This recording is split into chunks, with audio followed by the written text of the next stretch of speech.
রাত পোহালেই মাঠে গড়াবে English premier লিগের নতুন মৌসুম, যেখানে এবার জমাট লড়াই হবে আক্রমণ ভাগের ফুটবলারদের মধ্যে। শক্তিশালী ফরওয়ার্ড লাইন নিশ্চিতে প্রায় 200 কোটি ইউরো ব্যয় করছে শীর্ষ ক্লাবগুলো। পুরনো মুখ হল্যান্ড সালাদের সঙ্গে মাঠ মাতাবেন সেস্কো, ইয়োকেরেস, একিতেকেরা।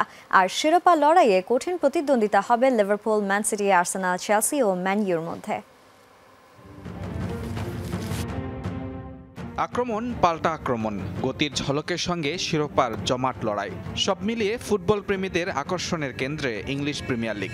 লম্বা বিরতি শেষে আবারও মাঠে গড়ানোর অপেক্ষায় ইপিএলের নতুন মৌসুম। সবশেষ আসরে ছিল লিভারপুলের একক আধিপত্য, কমে এসেছিল গোলের সংখ্যা, ম্যাচ প্রতি যেই সংখ্যা ছিল 2.93। 2023-24 মৌসুমে যা ছিল 3.28। সব মিলিয়ে গোলের সুযোগ নষ্ট হয়েছে 1201টি, যার খেসারত দিতে হয়েছে প্রতিটি বড় ক্লাবকে। নতুন মৌসুমে সেই শূন্যতা পূরণে চলতি দল বদলে ক্লাবগুলো খরচ করেছে প্রায় 200 কোটি ইউরোরও বেশি, যার বড় অংশই গেছে আক্রমণ ভাগের ফুটবলার কিনতে। বর্তমান চ্যাম্পিয়ন লিভারপুল শিরোপা ধরে রাখার মিশনে নতুন নাম্বার 9 হুগো একিতিকে দলে ভিড়িয়েছে। যদিও অলরেডি ছেড়েছেন লুইস দিয়াজ ও ডারউইন নুনেস, যেখানে দিয়াজের শূন্যতা পূরণ করবেন ফ্রাঙ্কফুর্ট থেকে আসা একিতিকে। সাথে আছেন গেল মৌসুমে টপ স্কোরার মোহাম্মদ সালাহ, আর অ্যাটাকিং মিডফিল্ডে নেওয়া হয়েছে ফ্লোরিয়ান ভির্টসকে।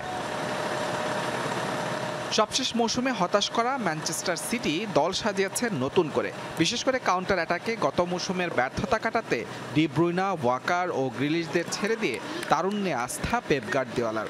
আর্লিং হল্যান্ডের সঙ্গে ওমর মামুশ ও রায়ান চেরকিকে নিয়ে দারুণ এক আক্রমণ ভাগ সিটিজেনদের।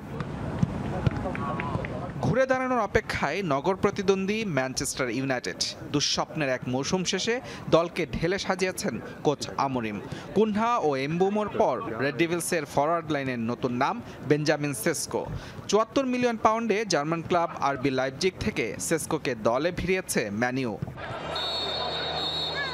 আক্রমণ ভাগের ব্যর্থতায় শিরোপার কাছে গিয়ে বারবার শূন্য হাতে ফিরতে হচ্ছে আর্সেনালকে।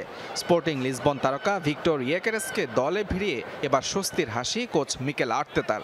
7.35 কোটি ইউরোতে 2030 সাল পর্যন্ত চুক্তি এই স্ট্রাইকারের সঙ্গে। এই 4 ক্লাবের সঙ্গে চেলসি, টটেনহ্যামও হতে পারে শিরোপার দাবিদার। মুজরাবিন তারেক, যমুনা স্পোর্টস।